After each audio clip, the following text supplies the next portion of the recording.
Hello everybody and welcome back to the channel. Today I want to show you a quick video of how to fault find in your home.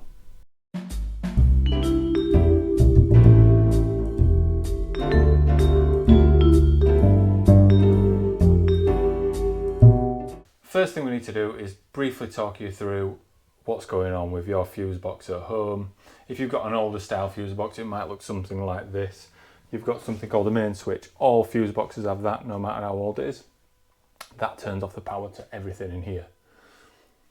This controls power to 4 or 5 circuits here, and then this one controls these, and this is your RCD, and this is the device that's going to save your life if you get an electric shock. These individual switches control a circuit, and a circuit could be downstairs lighting, kitchen sockets, and so on. I will show you in the next clip a modern fuse box and what that would look like. And here is a more modern fuse board. You can see we've got a main switch, we've got a surge protection device that comes in many shapes and forms, and then we've got the circuit breaker with an RCD built in. So in more modern fuse boards, when you've got a fault, like I'm going to show you soon, that will be in the off position. These are a little bit easier to understand because each circuit is, for example, kitchen sockets, you know exactly where to aim for. Now let's look at what happens if there is a problem with your electrics.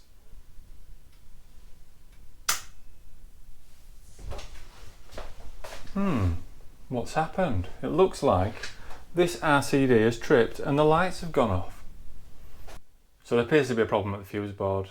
The next thing we need to do is figure out where in the home, and there is something as a homeowner you can do to figure that out. So my first recommendation would be to turn all your circuits off in your fuse box. So let's do that. Flick these off, off.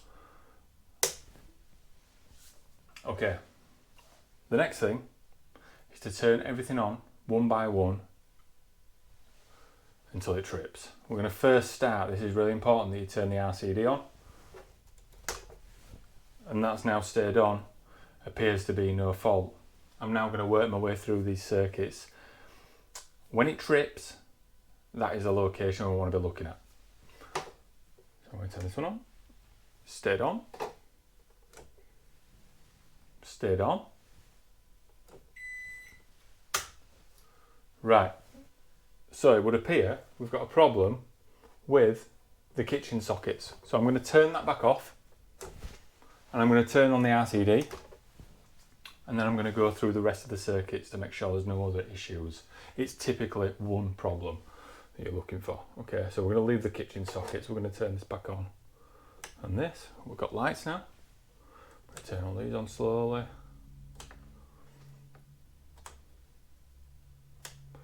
It's looking good, it's looking good. So it looks like we've got a problem on the kitchen sockets. What we need to do now is go around and unplug everything from that affected circuit.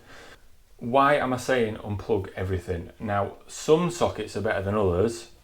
Newer sockets typically are okay to turn the switch off, but it doesn't always clear the problem. So I would always advise, without looking at your installation, is to just unplug everything to be safe.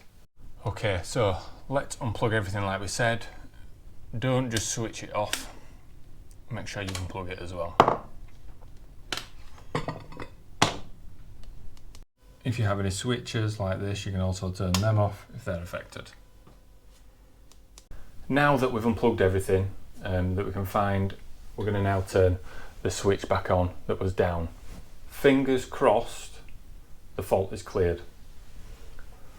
Are you ready?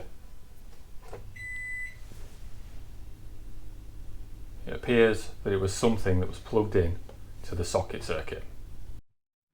Well, we got lucky there. Turned out to be the toaster. My wife had been eating too many currant tea cakes and it got stuck inside it and tripped the electrics.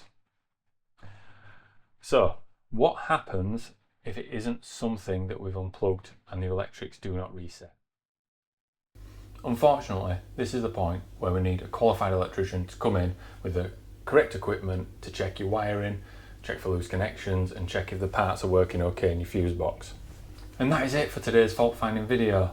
I hope you found it helpful. Thank you very much for watching. If you could like and subscribe to the channel, that would be brilliant. I'm Nathan, your local electrician in Bradford.